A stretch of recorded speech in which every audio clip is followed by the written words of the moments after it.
3 Lives 3 Worlds, 10 Miles of Peach Blossoms. By Tangqi Gongzi. Translated by Hamster 428. Chapter 20. I can still remember a young woman called Xiao Huyan at the water estate next to our home. She was left by her husband in the past. Fourth brother and I sympathized with her unfortunate fate. Fourth brother used to lift my face up to study it and tell me, "You're as weak as Xiao Huyan, but your looks aren't half bad. Even if your husband leaves you, you'll be able to marry again." But fourth brother was unworried too soon. After 10,000 years I come to realize one's fate in romance has nothing to do with one's looks. Fourth brother placed too much expectation on me. I count on my fingers, and this not half bad looking girl has only met 5 love blossoms. The first blossom is the 9th prince of the Bai Yi bird clan. See comment section for explanation. He came with his parents to visit King Kaiyu and instantly fell for a 20,000 years old brat. When he left, he lingered behind his parents and gave me 2 of his feathers as a promise present. He quietly told me he'd ride on rainbow clouds to come marry me when he was more grown up. The feathers on his body were of 2 colors, red and blue. I thought them pretty, so I instantly accepted them, feeling it wouldn't be a bad idea to marry into the bird family. But not long after, Migu came with a gossip.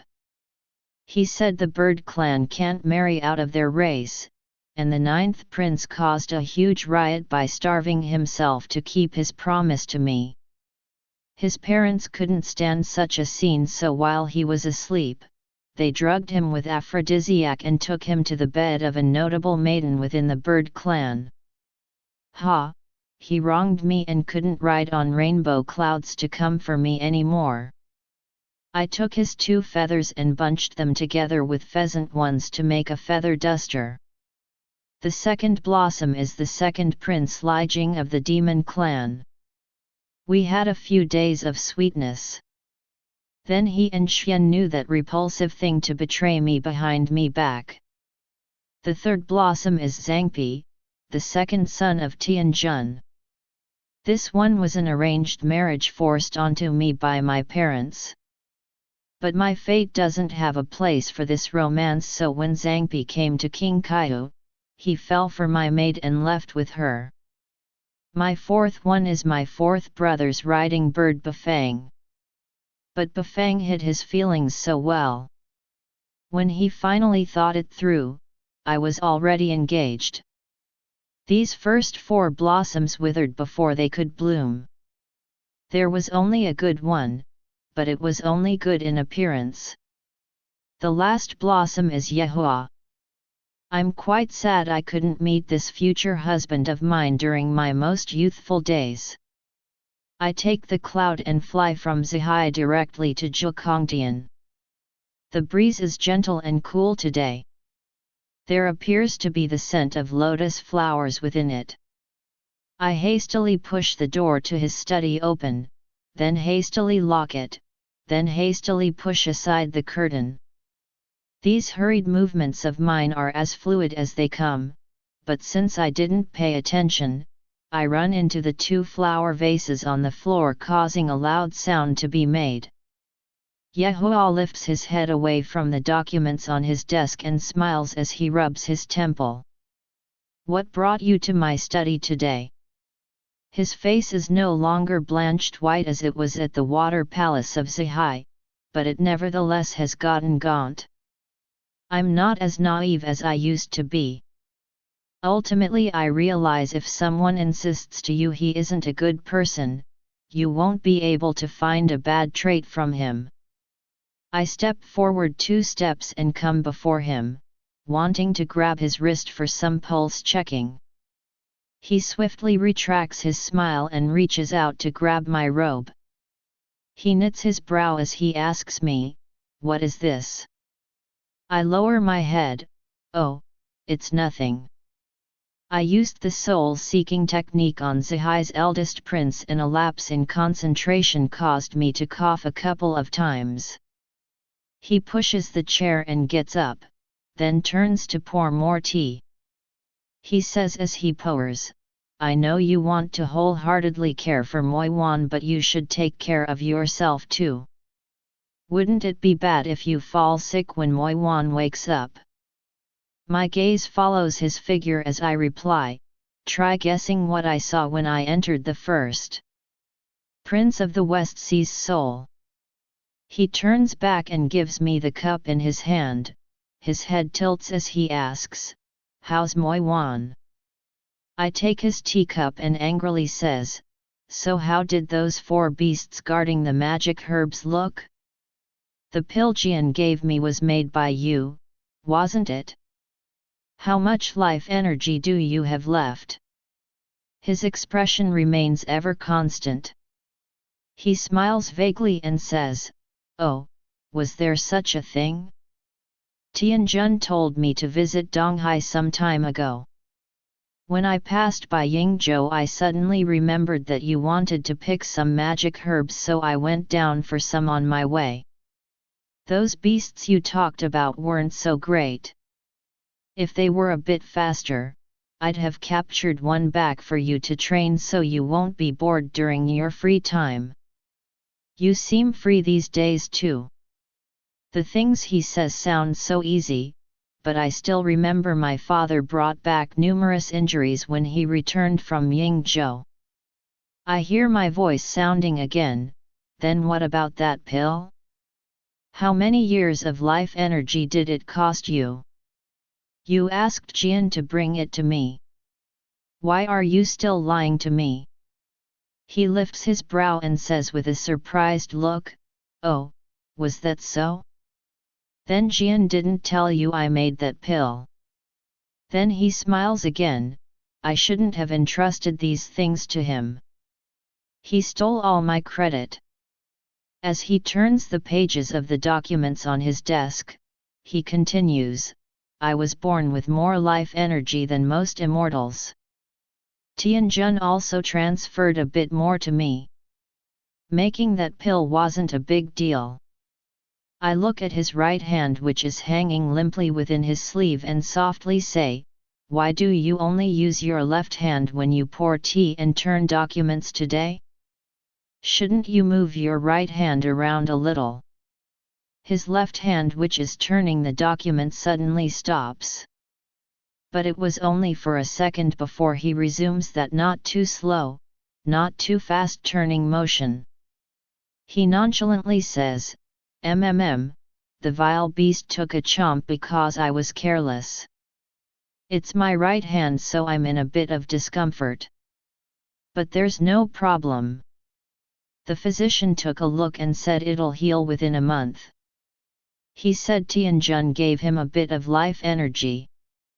But naturally there has to be a reason for Tianjun to have done so. He most likely lost all his energy after he jumped down Zuxian Tai, so whatever Tianjun gave him was only to replace what he has lost. It couldn't have been more than the original 50,000 years worth. I know the energy that is nourishing Moiwan right now has to be at least 40,000 years worth. Then that thing he said about the small chomp the beast left on his arm. We all know what kind of beast it is. One bite can take away both flesh and bone. There's no one who will say its one bite is inconsequential. But I know he's putting on this act to comfort me. To not disappoint him, I can only pretend that he's successfully deceived me through my pained heart. How good to hear. That's really good. Now I can finally be at ease. He lifts his brow and smiles. There's nothing for you to worry about. But the eldest prince of Zihai might still be in a little danger from the pill. Choosing this time to come to heaven, aren't you afraid of complications? His words are too eloquent. He's clearly trying to kick his guest out. His face, which was normal just now, is turning fatigued. He probably can't keep it up any longer. Because of his pride, I pretend to have wakened by his reminder and yells out loudly, "Oh, that's right. How did I forget? I have to leave now, you should rest well." These words only make my heart throbs in pain. I decide to return to King Kaiyu and find out the details on Yehua's injuries from Jian. When I worriedly come back, Jian isn't at King Kaiyu. Fourth brother told me he's gone back the peach orchard. I summon a cloud and head on over to Shili Tao Hua. When I finally see Jian by the Piao pond behind the mountain, it is only noon. But he starts babbling on non-stop, and by the time we get to Yehua's story, the moon has climbed up high. It was half a month ago on the 11th of June when he and fourth brother were stopped on their moon-gazing walk by two fairies from heaven. They were on Tianjun's orders to solicit Jian's help in saving someone. The heavenly physician is always around in heaven, so if they've come that far to invite Jian, it must have been a grave matter. The geezer isn't hugely fond of Tianjun, but he left with the fairies anyway in order to pocket a debt of favor from Tianjun. When he got to Zhukongtian, he finally found out the person Tianjun wanted him to save is the son-in-law of our family, Yehua. When he saw Yehua, he was still in a precarious situation, if not a hopeless one. His right arm was already eaten by the beast. There was only an empty sleeve. His life energy was reduced to about 10 to 20,000 years. When he gets to this part of the story, he says with some sadness, "This husband of yours, so young yet so meticulous." I heard that he submitted a report to Tianjun some days ago, saying that the existence of the magic herbs in Yingzhou are violating the immortal orders of laws, asking to go there and destroy them. It all sounded so reasonable that Tianjun agreed. After 2 days, there were news that Yingzhou has submerged under the East Sea. Tianjun was incredibly elated. But then he came back the next day with a serious wound. At first I thought his life energy depreciated due to the 4 beasts, but when he secretly gave me the magic pill, I knew those beasts didn't gain anything else from him beside his arm. He looks so gaunt because right after he got the herbs, he immediately used his energy to generate the pill. I already gave him some medicine, so don't be too worried about that injury of his. He's only lost that arm, he should be okay with some rest. Ha, but it's not really lost. Look at the arm I created for him. He can't use it now, but after about 10,000 years he'll gain some sense in it. The moonlight shines onto us from above, large and round, cold and distant. Jian sighs and says, "He was worried about you, that's why he asked me to give the pill to you. He thought since he's your husband, he should help as much as he can to repay what you owe Moi Wan. He was afraid you wouldn't use it if you knew it took all his life energy. You've always been the careless one, who knew you would examine the first prince's soul after letting him take the pill. I truly admire Yehua's strong will, always wanting to take on everything by himself." Then he sighs once more and adds, "To kill all 4 beasts at just 50,000 YRS old, his legacy in the future will be unimaginable. But it's such a regret about his gone life energy." My throat suddenly tightens. My heart plunges. Jian wants to keep me at his place for the night, but I thank his good intention. I can only sit and watch Yehua even if I come to him now. But even so, I still want to be next to him at once. I turn myself into a firefly and fly past the sleeping tigers outside of Tianese Gate. Zishan Palace is pitch dark. I fall down and hit a chair in my carelessness. The palace instantly lights up at the sound. Yehua is sitting on his bed, on his body is a white silk robe. He looks at me perplexedly. I've only ever seen him with either black clothings or no clothings. But he looks dashing in this thin white robe as well. That long flowing black hair of his is also dashing, quite. After staring at me for some moment, he furrows his brow and says, "Aren't you supposed to be at the West Sea watching over there, Prince? What are you doing in my room in the middle of the night? Did something happen to Dai Iong?" This brow-furrowing look of his is also too dashing. I laugh and say, "Dai Iong's fine.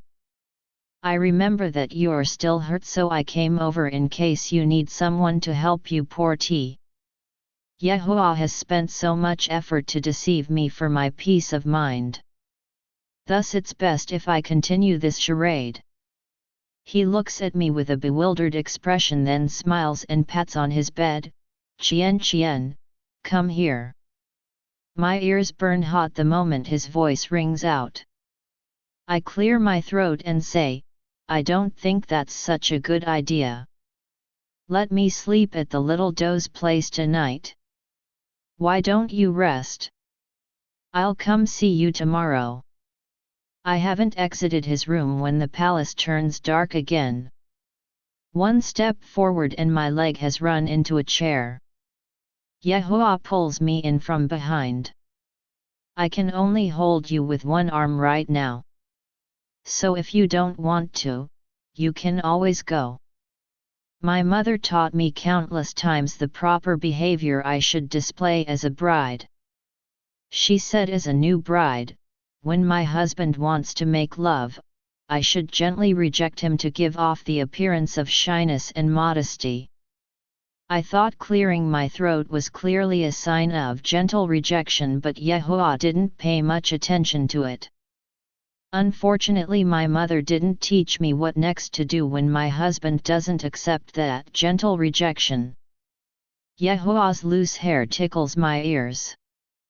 I become flustered, then at length finally turn around to hug him. "I'll only take half of your bed, okay?" He coughs mockingly and says, "How can you take up half of my bed with your size?" I bashfully push him away and come to bed.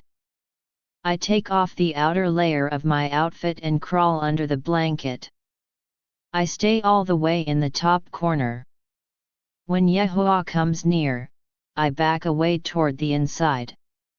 He lies too far away from me that his portion of the blanket keeps sliding away. He pulls it back toward his side when only one corner remains with him. But the blanket is so small that eventually he's taken everything from me. It's a July night in the middle of summer, but heaven still feels very cold. I also took off the outer layer of my dress, so if I continue to sleep like this, he'll be the one to take care of me in the morning instead of the other way around. I inch toward him a little, then a little more. He turns and backs to the outer edge. I continue to inch over. I keep scooting over, but I still can't reach the blanket. As I move once more, he suddenly turns around and I roll into his embrace. His left hand holds me tightly. "Do you want to stay in my arms under the blanket, or do you want to sleep in the corner without any covering?" I tell him, "Or we could both sleep in the corner with the blanket." My mind was clearly not working when I said these words. He tightens his hug and laughs. "That's not a bad idea either." That night we entwine each other like a pair of birds and sleep soundly in a bed corner. Even though we curl ourselves into a corner, my sleep is peaceful within Yehua's embrace. In my subconscious, I can still hear him say, "Do you know? You're not like anyone else. You can't stand to owe anyone anything." He's right. I can never owe anyone anything, so I enthusiastically agree to a few things even in my sleepiness. But I can't remember what exactly it was that I agreed to. In the middle of the night I startled awake at the sound of his coughing. He tiptoes up and fixes the blanket on me, then hastily pushes the door outside. I listen to his movements but can only hear suppressed coughs. If I didn't have my fox ears, I wouldn't have heard these sounds of his. I softly stroke the spot on the bed where his warmth still lingers. A bitter sensation rises within me. He remains outside for a while before coming back. I pretend to be asleep so well that when he crawls back into bed, he hasn't discovered that I'm awake. I can smell the light scent of blood within the air. I lean into him and wait for him to fall asleep before crawling back into his embrace. I reach my arms out to hold him. The more I hug him, the worse I feel. Then at long length I finally doze off. The next morning when I arise, he seems completely normal. It makes me think I was making things up in my own pain and saw a dream instead. But I know too, that it wasn't a dream. As I stay with Yehoah, I come to miss the little doe. The Buddha is giving a lecture in Lingshan, so Shenjia Yuanjun has dragged him away to join the fun. I'm worried that the little doe is so young he'd be bored with the Buddha's wisdom. Yehoah disagrees and tells me, he only went to the west sky because he wants to eat sugarcanes from Lingshan.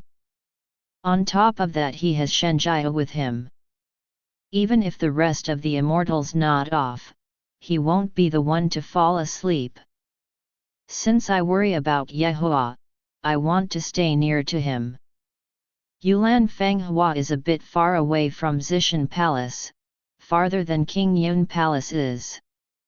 Furthermore, it was the place his deceased wife stayed at, so I elected to stay at King Yun Palace. At first I had to wake up early in the morning and feel my way over to Zishan Palace. I'd help him put on his clothes and eat breakfast with him. Because I'm never up so early in my life, sometimes I'd let out a yawn here and there. Then one day, as I try my best to wake myself up from my dream, I see Yehoah half sitting, half lying next to me reading a book. My head is lying on his unmoving right arm. His left hand holds a strategy book.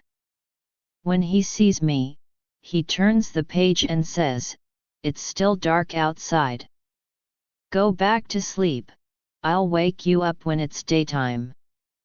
It's a little embarrassing to say, but from then on I never have to wake up early to come to his palace anymore. It's him who wakes up early to come to the little doe's place. Breakfast is also brought from Zishan Palace to King Yun Palace. When we were in King Kaiu, Yehoah would drag me on his walks around the bamboo grove near the fox cave. He'd ask me what I want for lunch, then we'd discuss it over, and when we pass by Migu's house, we'd ask him to the grocery shopping. These days in heaven, Yehoah doesn't have to worry about his food, so he develops a new hobby. While walking he'd want to listen to what I read the previous day. I only read these novels to kill time. Usually I'd forget all the character names after I laid it down. I would only remember the basic plot. But from the time Yehoah picks up this new interest, I pay more attention to what I read so that I can tell him the next day. Only after a few days, my storytelling gets quite a lot more eloquent. I'm rather talented, if I may say so. The lecture on Lingshan ends on the 17th of July. The little doe should be coming back to heaven soon. The 17th of July. Cool breeze blows through the air. The cassia tree on the moon is blooming early, its fragrance spreading all over Zhejiang. I sit with Yehua in the pavilion next to the Yao pond. On the roof hangs several lanterns. There's also a lamp on the stone table. Yehua holds a brush in his left hand, drawing a strategy map under the light. When I was studying at Kunlun under Moi Wan, it took me 20,000 years to learn this mapping art.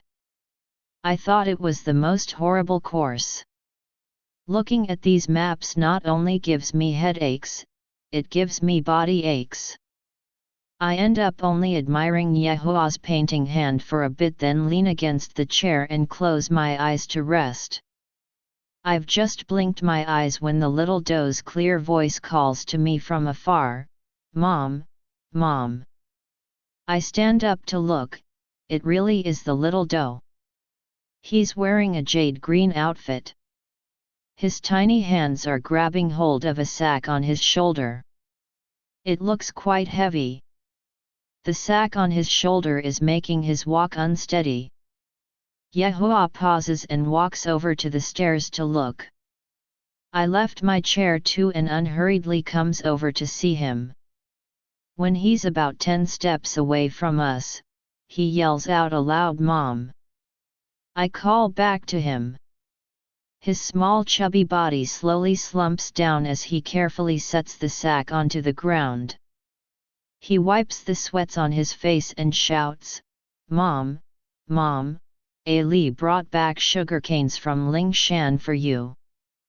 I chopped them myself." Then after some thought, he says, "Ali chose the roundest canes, ha ha ha ha." Then he grabs the sack and pulls it toward us with all his might. I want to come over and help, but Yehua stops me, "Let him pull it over himself." I pay all my attention to the little doe, so I didn't realize there's another person appearing next to the flowering bushes. This person is also holding a sack in his hand, although it's a lot smaller than the one the doe is pulling. He steps over to us. Under the lantern's light is a stunningly fair face. The little doe says from behind, "Zhu Shenjiu, that's my mom. Isn't she pretty?" Shenjiu Yuanjun looks at me dazedly, then pinches himself, "Your Highness, can I touch her ladyship just once?" Yehua clears his throat. I'm stunned. Even though Shenjiu is donning a male outfit, his voice is soft and mild. His chest also protrudes in its heaving. There's nothing about him that makes him a man. So this Shenjiu Yuanjun is actually a female Yuanjun. Yehua still hasn't replied when the little doe swiftly runs over and shields me. "Third grandpa, still haven't got rid of your bad habit of wanting to touch new things? My mom belongs to my father. Only father can touch her." "What are you talking about?" Yehua softly laughs. I shift my gaze to the lantern hanging on the pavilion's roof. Shenjiu's face turns green as she wistfully says, "I've lived for so long, yet this is only the first time I see a female high deity. Can't I touch just once?" The little doe scoffs.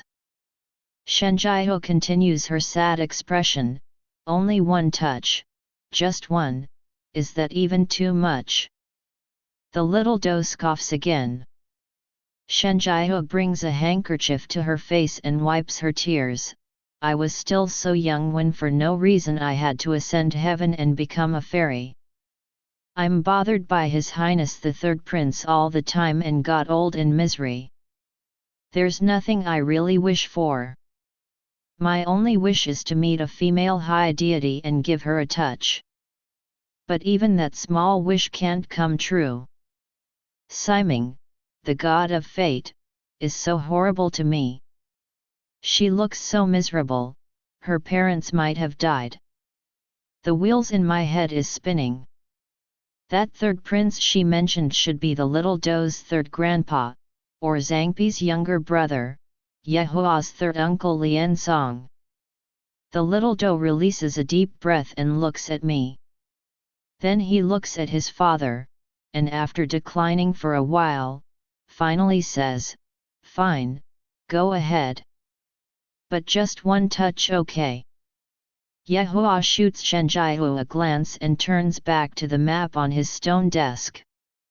He holds the brush and softly says, "Fooling around in front of me, teasing my wife, deceiving my kid, Shenjiao, you're gaining quite a legacy these days." Shenjiao instantly retracts her happily raised hand, not having even the chance to touch my robe.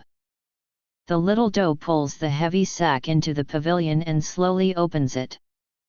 There really are sugar canes, chopped into pieces. He brings to me a round one and another just as round to his father. But since Yehua's left hand is holding the brush, and his right one is crippled, he can't take the cane. The little doe tiptoes to hug his father's unfeeling arm. Tears fall from his eyes as he wails, "What's wrong with your arm? How can you hold a li anymore? My nose burns." Jian said his arm will take 10,000 years to regain its sense.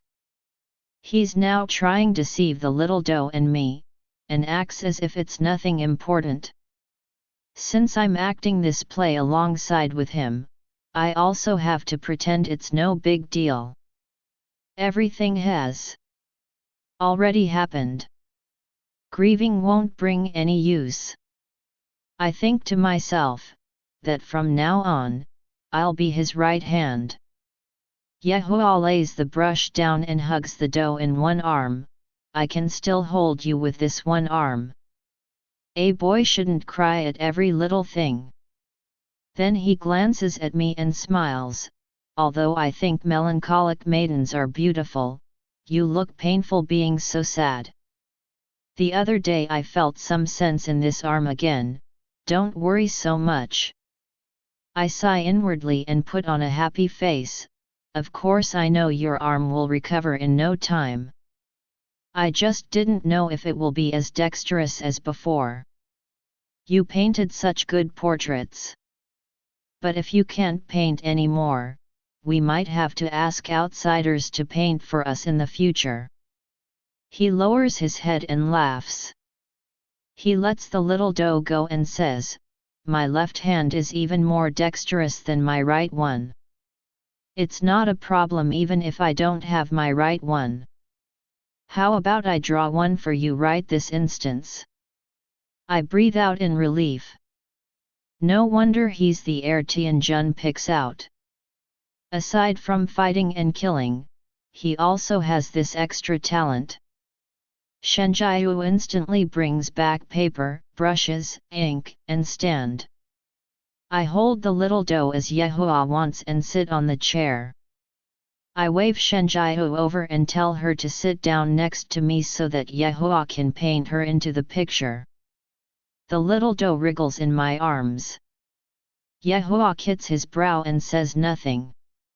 He paints as he sadly smiles at me. Behind his smile is a dark sky. There's only a glimmer of light coming from the candles. My ears start to burn red. Although his right hand cannot move, his painting posture still doesn't lose any of its elegance. Yet, my perception in choosing a husband is perfect. When the painting is finished, the little doe has leaned into my chest and slept for many hours. Shenjiao runs over to see. Not daring to get upset, she only whimpers and says, "I sat for so long.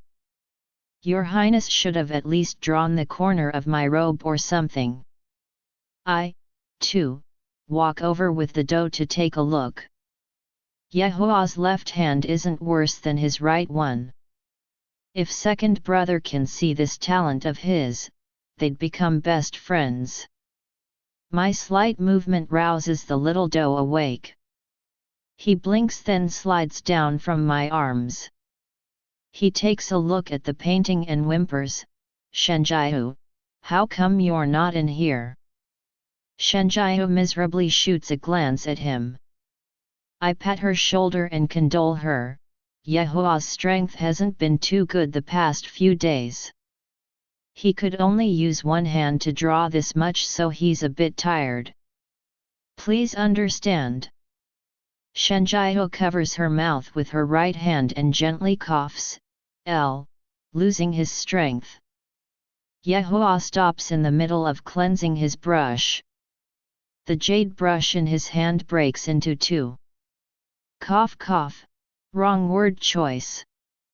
The little doe is rather stupid as well when he looks at Shenjiao with utmost innocence and asks, "What does it mean to lose your strength?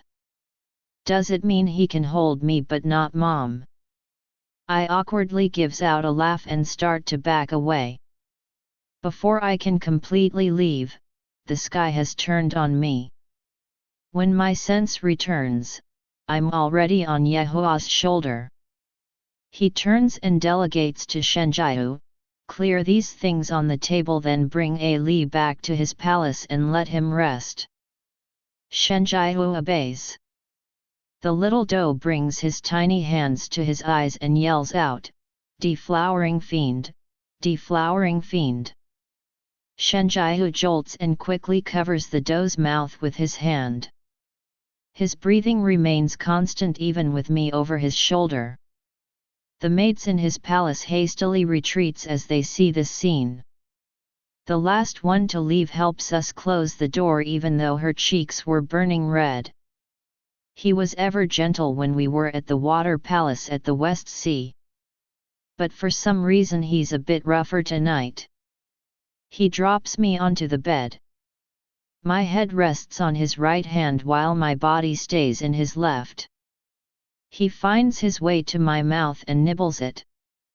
His soft bite didn't hurt me at all, but I don't want him to have the upper hand. Just as I'm about to bite him back, his lips already graze over to my ear. He nibbles on my ear. I hear myself give out two small gasps. My gasps also came from the fact that his lips are now moving downward. He finally comes to a barrier, the red dress I'm wearing. My second sis-in-law gifted me this dress when she came to visit the fox cave. I don't know how precious the silk is. All I know is that it's as hard to take off as it is to put on. But with just one working hand, he is able to take off my dress in all the correct order. In a blink of the eyes, the yards of fabric on my body has been removed and thrown all over the floor. Although he easily took off my clothes, he's now having a hard time removing his own. I finally sit up to help him. He grins. I've only just removed his outer layer when he nears me and latches his lips onto my neck. My fingers turn to mush as I sloppily tug away his clothes. He buries his head in my chest, softly kisses my scars with alternating forces. My hands wrap around his neck. His black loose hair slips through my hands. I look up with shallow breaths. He whispers in my ears, "Are you uncomfortable?" He says these words with the gentlest voice, but his hands are already moving down my back. He hesitates a little before moving further down. His usually cold hands now sear me. All the places he touches feel like they're melting away. His lips graze over my chin. I clamp my mouth shut to stop the breathings that are getting shallower from escaping. His lips move to the corner of my mouth and softly brush over my lips. He suddenly bites my lower lip to make me open up my mouth. I hate how he takes advantage of me, so I offensively attack back, plunging my tongue into his mouth. He becomes stunned for a moment and instantly slinks his hand underneath my waist. Just a slight brush of the hand and I instantly tremble in excitement. My tongue forgets what it was doing. By the time I come back to reality, he's already gotten the upper hand back. I become heated with this push and pull play, but I have no idea how long his foreplay is going to last. When his tongue leaves my mouth, I hurry him. Can't you be quicker? He grins and says, I can't move my arm. Qian, can you move up a little? His deep husky voice is pleasing to my ears. My mind has become blank. I do as he say and move up a little. I hold on to him tightly as he slowly comes in. My fingernails dig into his skin. He growls in pretend annoyance and whispers into my ears, trim your fingernails tomorrow. Afterward I lean against Yehua. He leans over and gently strokes my hair, thinking about I know not what. That emptiness in my mind isn't any more peaceful, it's still a thick blob. Then I suddenly remember something important. Fourth brother was right. I'm really so forgetful, truly one of a kind. I came to Zhikongtian to care for Yehua. After nursing him for this long, I forgot all about the one thing I need to tell him. I turn and sit up, resting on hands on Yehua. I look intently into his eyes and say, do you still remember in Zihai when I said I wanted to break off our engagement? His body suddenly goes rigid, his eyelids fallen. Yes. I quickly leans over and gives him a soft kiss. With my nose against his, I say, I didn't know my own heart then. Don't keep those words in your heart. We don't need to break off our engagement anymore now that we're both in love. I had some free time when I was in Zihai, so I look up auspicious dates. The 2nd of September is good for weddings, moving, slaughtering, basically it's good for everything. Do you want to directly tell your granddad Tianjun that we'll have our wedding on the 2nd of September? His eyelids suddenly lift up. The dark pupils reflect my face within.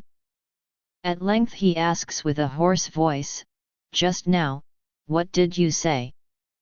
I think about my words again and feel that I haven't said anything wrong. Perhaps according to their heavenly rules, it might not be proper for Yehua himself to come to Tianjun and talk about our marriage? I ponder some more and turn to look at him. I was thoughtless. Maybe it's not formal if you were to do it. How about I ask my parents? Our marriage is after all an important thing, maybe it's better to let the adults discuss the details. As soon as I finish my words, he has fiercely embraced me. I whimper in pain. He gently pulls me into his chest and stays still for a long time. Then he asks, say it again. What did you want me to do? I'm a little surprised. Haven't I just told him what I want him to do? As I'm about to explain to him again, something clicks in my head. Cough cough. Is Yehua trying to get me to confess to him? His long hair flows freely over my body. Those deep black eyes which resemble the surface of a lake carry a hint of passion in them. My face blushes. The words on the tip of my tongue which I had wanted to rein back slip out as if something has mesmerized me. I reply, I love you. I want to be with you always. He says nothing. Qingkai girls are always this straightforward. We say what is true. But Yehua grew up in Zhikongtian, did he not like me saying these things with no reservation? As anxiety nags at me, he suddenly turns and places me underneath him, his body pressed against mine.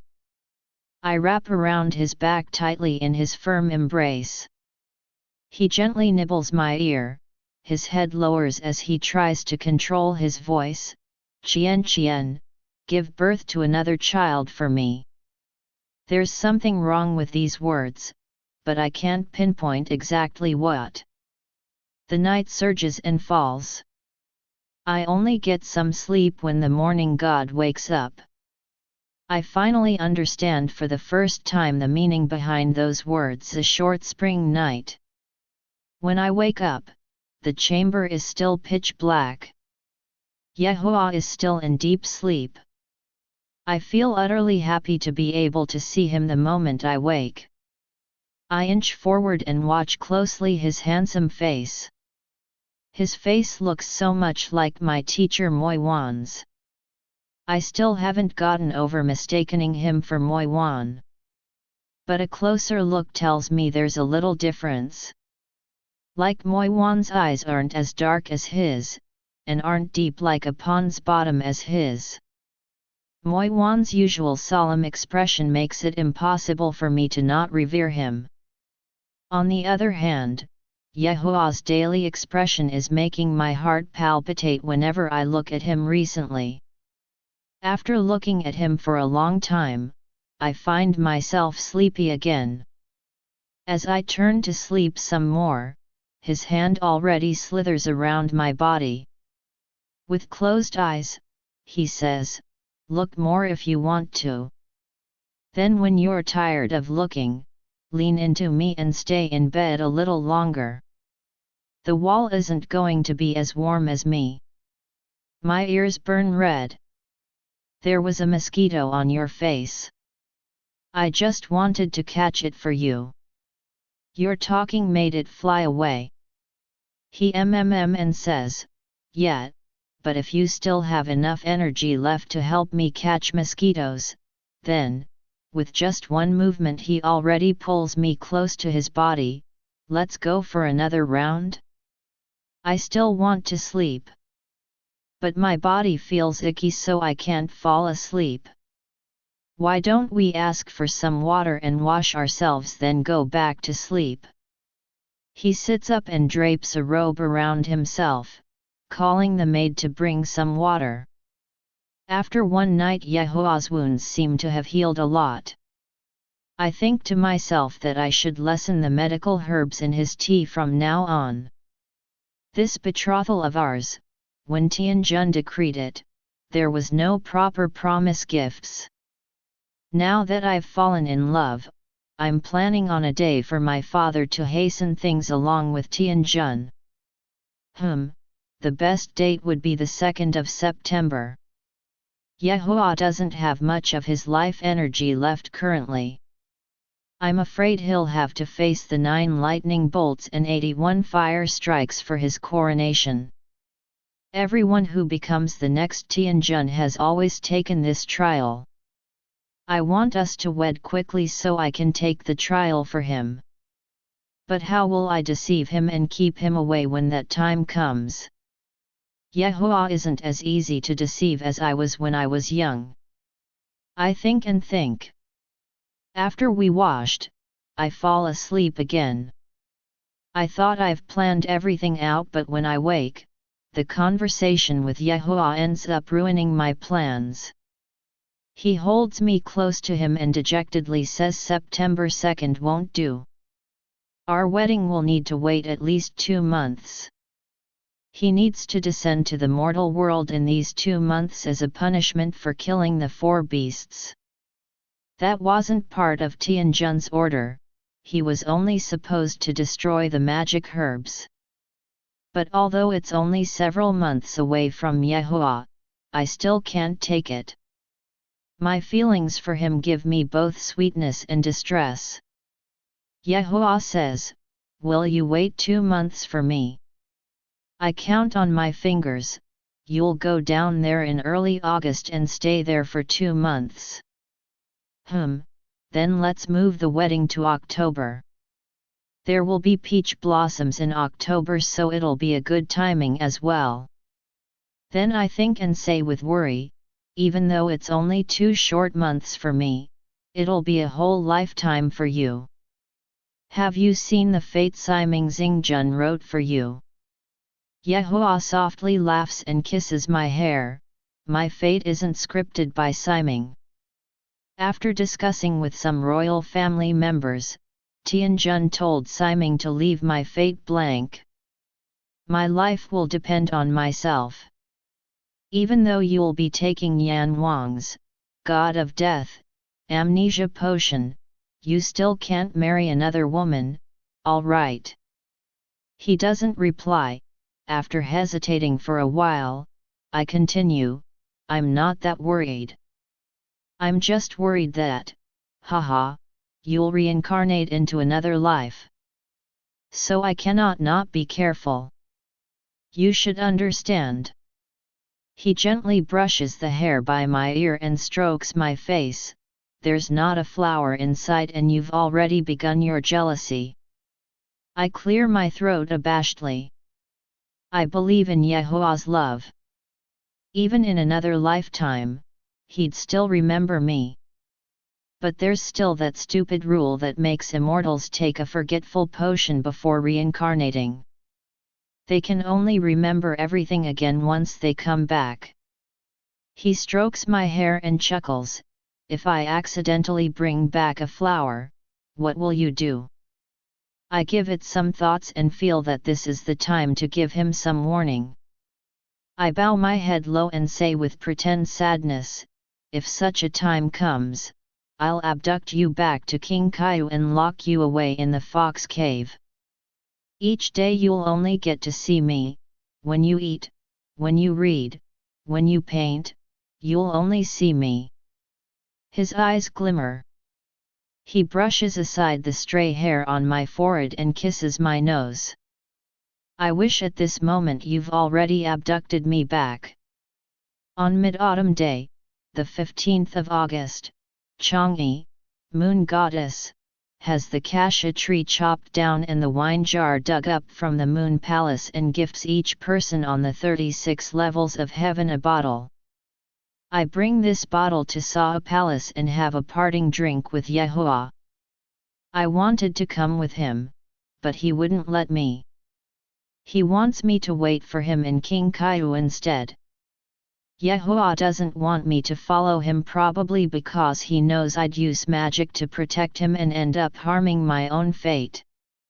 But what does it matter if I get reversed effects if I can alleviate some of his pain? In the end I pretend to return to King Kaiu to ease his mind. After he takes the forgetful potion and reincarnates, I go looking for him with my thick-skinned face. Loving someone will be like this. You'll always want the person you love to be a bit happier. As long as he's happy, you're happy. This is the miraculous effect love has. Even with the greatest pain, if he has you in his heart, all the earth-shattering pains will become mere sweet tortures. Siming Jingjun gifts me a favor and tells me where Yehoah will reincarnate. Yehoah will be born into a revered scholar official family from Jiangnan. His uncles, father, and ancestors have all held important positions in court. Siming high-spiritedly agrees with this arrangement. According to his experience as a fate scripter, children from such families would follow their ancestors' footsteps in the future and wield great power in court with just a mere ink brush. Looking at how Yehoah is, this family suits him to the T. But I know noble families in the mortal realm pay great attention to decorums. Their teachings are boring, so the taught children also turn out boring, unlike rural children who are more lively and friendly. Yehoah's already not that cheerful, so I'm not exactly hoping for a great change in his environment. But I'm still worried his won't be the happiest of childhoods. Yehoah is born into the aristocratic Lu family. The first lady of the Lu household conceived him as the firstborn son. He is called Lu Ying, styled Zhao Ji. I don't much like this name. I feel it too ornate and that it doesn't suit Yehoah's strapping image. End of chapter 20.